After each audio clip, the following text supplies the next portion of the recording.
In the medieval tapestry of power, few threads are as overlooked yet as vital as Adela of Blois. Born around 1062 to 1067, the youngest daughter of William the Conqueror and Matilda of Flanders. Raised alongside her siblings in Normandy, she was steeped in courtly privilege but also rigor, educated in Latin and versed in political prudence, traits rare for noble women of the era. At just 15, Adela married Stephen, Count of Blois, heir to a dominion stretching through Blois, Meaux, Chartres, and parts of Berry and Champagne. This marriage, solidified in 1080, advanced Norman influence into central France and reinforced alliances forged after the 1066 conquest. In 1090, Stephen ascended to his father's titles after Theobald of Blois died. Suddenly, Adela was not just a consort, but an active co-ruler. According to Dictionary of National Biography, in most of the charters issued by Stephen her name was mentioned, and she acted, involved in public life. Even having privileges jointly granted to the town of Blois, Stephen the Earl and Adela the Countess. Then came 1096, the turning point. Stephen left for the First Crusade at the urging of Adela and their kin. While he fought abroad, Adela assumed full regency over their French lands. Historical sources praise her abilities. Orderic Vitalis called her regency remarkably efficient, and Bishop Ivo of Chartres commended her judgment in ecclesiastical disputes and land grants. One surviving letter from Stephen, written from Antioch, acknowledged her competence and trust, Sias pro certo, quam tunc, quando a te decessi. In effect, I have twice as much wealth now as when I left you. A gesture of reliance on her stewardship. By 1102, tragedy struck. Stephen returned briefly, fathered more children, then set off again, and died at the Battle of Ramla. Adela was widowed in her mid-30s, but her responsibilities grew. She chose their younger son Thibaut, aka Theobald II, as heir, bypassing older brothers, demonstrating strategic foresight. With Thibaut a minor, she continued ruling as regent, issuing charters, settling disputes, navigating relationships with the French crown, until he came of age around 1109 to 1120. Even after Thibaut formally assumed power, Adela remained influential. She hosted Pope Paschal II at Easter 1107, engaged directly with leading churchmen like Hildebert of Le Mans and Ivo of Chartres, and helped mediate between her brother Henry I of England and religious authorities during the investiture controversy. Her court in Blois became a center of cultural patronage. Chroniclers described her as intelligent, generous, and intellectually curious. She funded churches, supported poets and theologians, and helped ensure the rebuilding of the Cathedral of Chartres in stone, free from taxation in exchange for perpetual services celebrated in her and her husband's honor. This chapter of Adela's life unfolds against turbulent medieval backdrops, civil war in England, crusading zeal, and shifting alliances between the Anglo-Norman and Capetian realms. Yet through it all, she emerges not as a footnote, but a formidable political actor, a regent who commanded loyalty, an intellectual mediator, a patron shaping spiritual and civic life across Blois and Chartres. Despite her achievements, later historiography often reduced her to Mother of King Stephen, forgetting the regent who governed in her own right. In the next chapter, we'll examine how she navigated the volatile politics of early 12th century France, managed her lands deftly, and wielded authority in ways unexpected for her gender and age. After her husband Stephen departed for the First Crusade in 1096, Adela of Blois assumed full regency over their territories: Blois, Meaux, Chartres, Berry, and parts of Champagne. Turn 0 search 12. Turn 0 search 0. Unlike the token female figureheads depicted in medieval drama, Adela's authority was active and widely recognized. She granted charters, mediated disputes, and even commanded troops in defense of royal interests. Turn 0 search 0. Turn 0 search 5. One striking example. In 1099, Adela funded an armed contingent of 100 knights to support Louis VI of France suppressing a regional rebellion, acting with political muscle and strategic ambition normally reserved for her husband. Turn 0 search 5. The chronicles note this deployment as emblematic of her leadership and her adeptness at regional diplomacy. Charter records of the period reveal her frequent presence alongside Stephen in legal documents. Adela regularly appeared as co-dispositor, ensuring that privileges, lands, and legal decisions were issued with her explicit consent. One Molsami cartulary from 1102 references Filippo rege Francii, Stefano comite et ad hela aegis uxor regnantibus, demonstrating the equal public standing she held with her husband. Turn 0 search 3, turn 0 search 4. Her political strategy was upright, but sophisticated. Instead of forcing dominance, she built alliances. She corresponded with eminent ecclesiastical figures like Ivo of Chartres, Hildebert of Le Mans, and Anselm of Canterbury, seeking counsel, negotiating disputes, and advancing reform. Turn 0 search 7, turn 0 search 4. Ivo addressed her as Venerable Countess, and letters record her candid reporting on issues such as misconduct among nuns. Her voice carried in church governance. Turn 0 search 4. Adela's patronage extended to rebuilding Chartres Cathedral in stone and securing tax immunity for its revenues, ensuring annual commemorations for her family, and consolidating spiritual influence in her domains. Turn 0 search 5. Turn 0 search 0. This combination of pious gift and political investment signaled both cultural ambition and lasting legacy. Even when Stephen returned to France briefly in 1100, Adela's influence only increased. Concerned by Stephen's abortive crusade, which he abandoned at Antioch, she reportedly berated him, urging him to redeem his honor and return to the Holy Land. Turn 0 search 5. Turn 0 search 0. Against the odds, she persuaded him to return, ultimately paying with his life at Ramla in 1102. Turn 0 search 12. Turn 0 search 15. From widowhood onward, Adela ruled decisively. She bypassed her eldest son William, deeming him unsuitable, and designated Thibaut, Theobald II, her younger son, as heir. Turn 0 search 6. Turn 0 search 0. Her choice reflected both maternal judgment and political calculation. After Thibaut came of age, approximate 1109, she gradually transferred authority, but remained embedded in governance, issuing charters and performing diplomatic functions. Turn 0 search 0. Turn 0 search 2.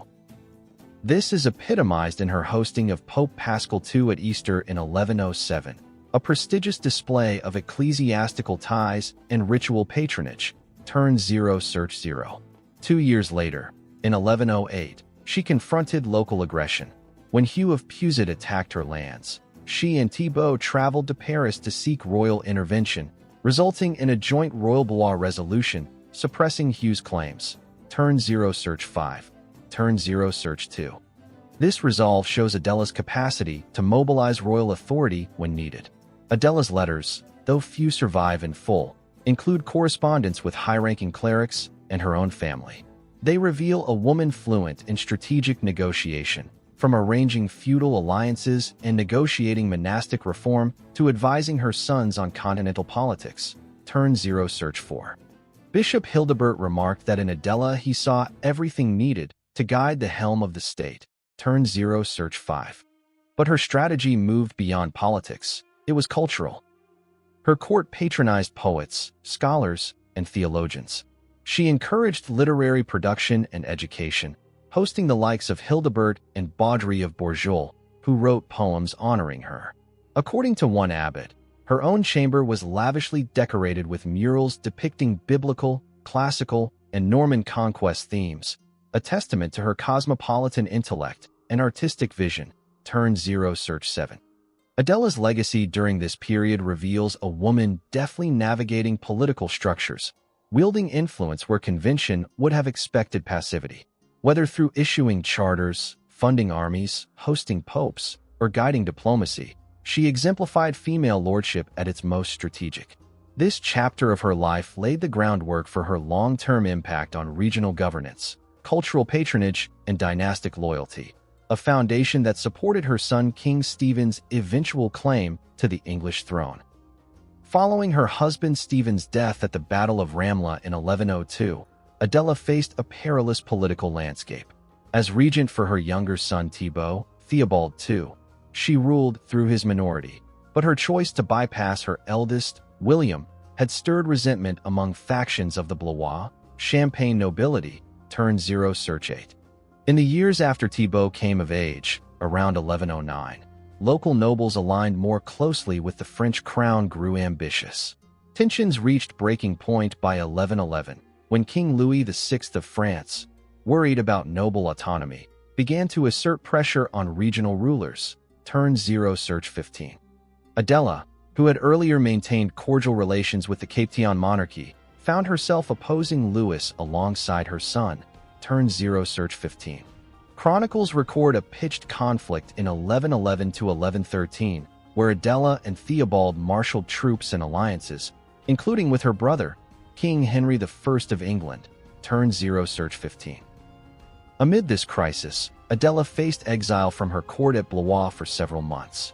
While exact records are sparse, medieval documents seldom preserve such personal misadventures. The Dictionary of National Biography notes that upon refusing to reconcile with rebellious nobles, she was temporarily marginalized, her authority usurped by forces loyal to Louis VI, turned zero search 8.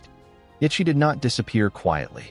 Drawing on her extensive network, Adela sought refuge at St. Martin Abbey, supported by loyal clergy like Bishop Ivo of Chartres. During exile, she issued letters, rare but extant, in which she appealed to her powerful brother, Henry I, and to ecclesiastical authorities, asserting her right to govern and demanding restoration, turned zero search 8. By 1113, mediation by Pope Paschal II, whom she had hosted in 1107, helped secure her return. Papal letter fragments reference her pleas for royal intervention and underscore her reputation for piety and decorum, turned zero search 8. With royal troops from Louis VI and diplomatic pressure from Henry I, she was reinstated as de facto ruler of Blois. Once restored, Adela's authority did not resume quietly, but with renewed vehemence. She intervened in monastic disputes, reinstated her supporters, and forced compliance from rebellious barons, turned zero search 8. In 1117, she persuaded her son Theobald to ally with Henry I of England in support of claims against France, drawing the English crown quietly into continental politics, turned zero search 10. Her return was followed by greater public presence. She appeared again in numerous charters, sometimes independently, settling land disputes, recognizing monastic rights, and granting privileges, turned zero search 16. The Molesme Carcellari notes that even post-1120, after she took religious vows, she continued to influence governance through proxies and frequent missives, turned zero search 16, turned zero search 8. The exile also shaped her legacy. Many nobles who had aligned with her during this moment became lifelong allies. Her reputation as a stalwart defender of dynastic authority was cemented. Critics who once questioned her leadership instead praised her wisdom, calling her the most prudent and spirited woman of her age, turned zero search 1. In exile or in power, Adela remained politically active. Even after formally retiring to the Cluniac Priory of Marsigny in 1120, she continued to intervene in clerical disputes and family affairs until her death in 1137, turned zero search 8. Her life demonstrates remarkable resilience, a noblewoman who survived widowhood, exile, and political betrayal, and emerged with her authority intact. After securing her political legacy and restoring stability to her son Theobald's dominions, Adela of Blois turned increasingly to cultural and religious patronage. As her direct political duties diminished, her presence behind the scenes intensified, not through force, but through foundation. Adela's influence on religious life in Blois and Chartres was nothing short of transformational. She gave generously to monasteries, abbeys, and schools, leaving a paper trail of charters, gifts, and land grants that reveal a strategic, long-term vision. She was not merely donating. She was designing a legacy in stone, ink, and worship. Her favorite institutions included Marmoutier, Cluny, and Marsigny, each of which benefited from both her financial resources and her political protection. Marmoutier received livestock, books, and vestments directly from Adela's court. One surviving charter lists a silver crucifix trimmed with red enamel and ivory, gifted by the Lady Countess Adela for the salvation of Stephen's soul.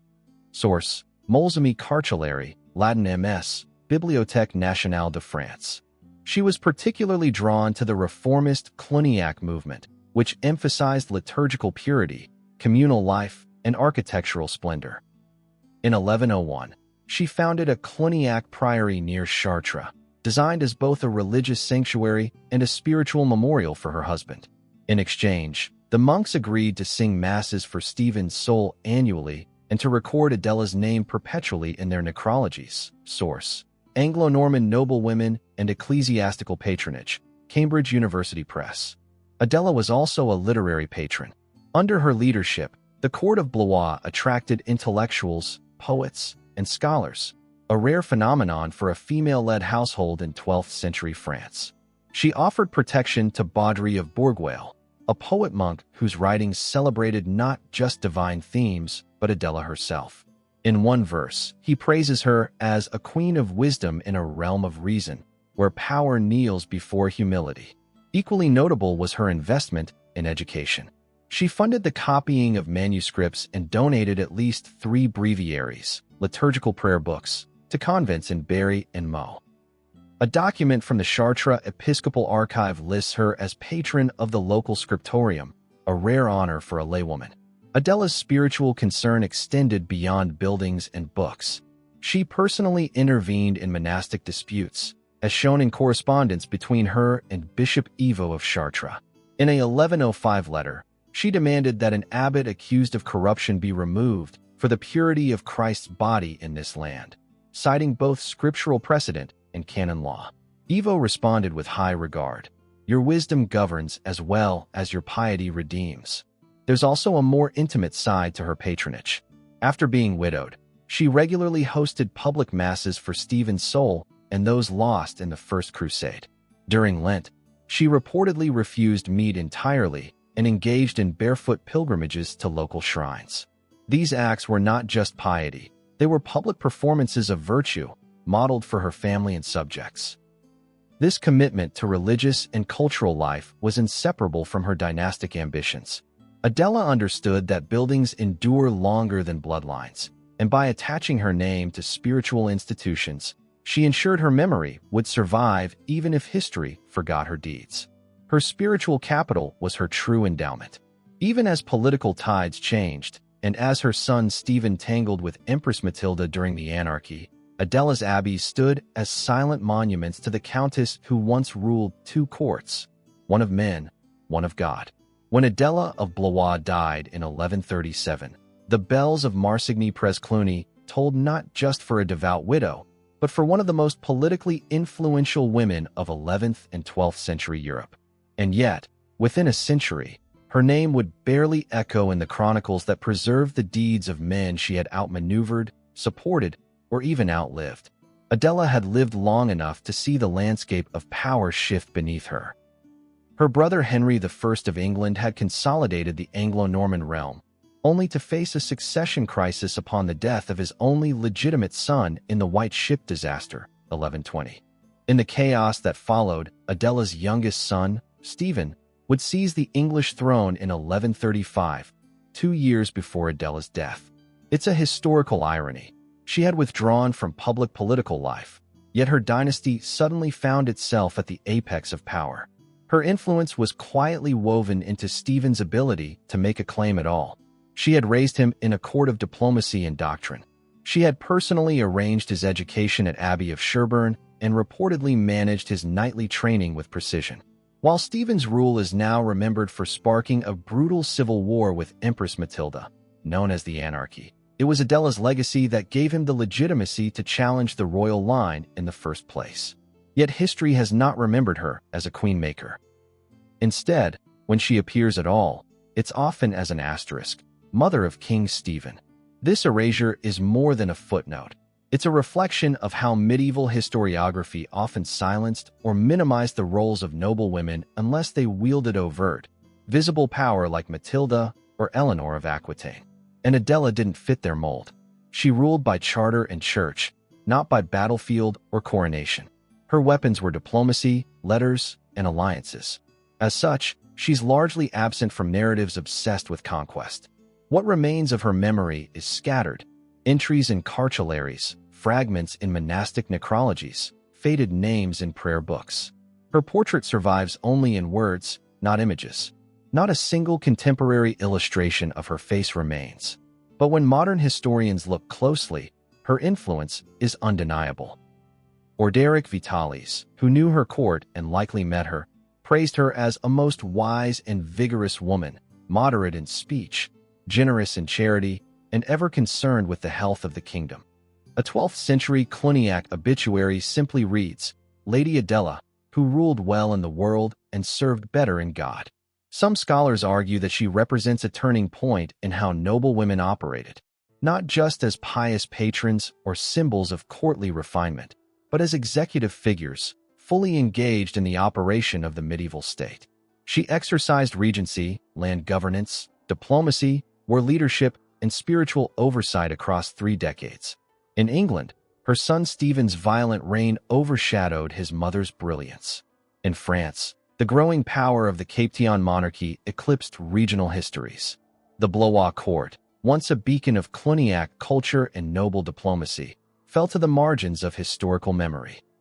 It was only with the revival of medieval gender history in the 20th century that Adela began to resurface, not just as a noblewoman, but as a case study in how female leadership functioned in feudal society. In recent decades, universities like Oxford and historians such as Kimberly Laprete and Fiona Harris Storts have re-examined her letters, land records, and ecclesiastical acts. Their work reaffirms what the monks of Marsigny always knew: that Adela was more than the wife of a crusader or the mother of a king. She was a sovereign in her own right, a strategist, a builder of churches and dynasties, a quiet architect of power in a world that forgot her face but never truly erased her fingerprints. And so, with this forgotten queen, our documentary closes, not with the clang of sword and crown, but with the soft turning of parchment. Her story may have been left in the margins, but once uncovered, it reshapes the way we see an entire age.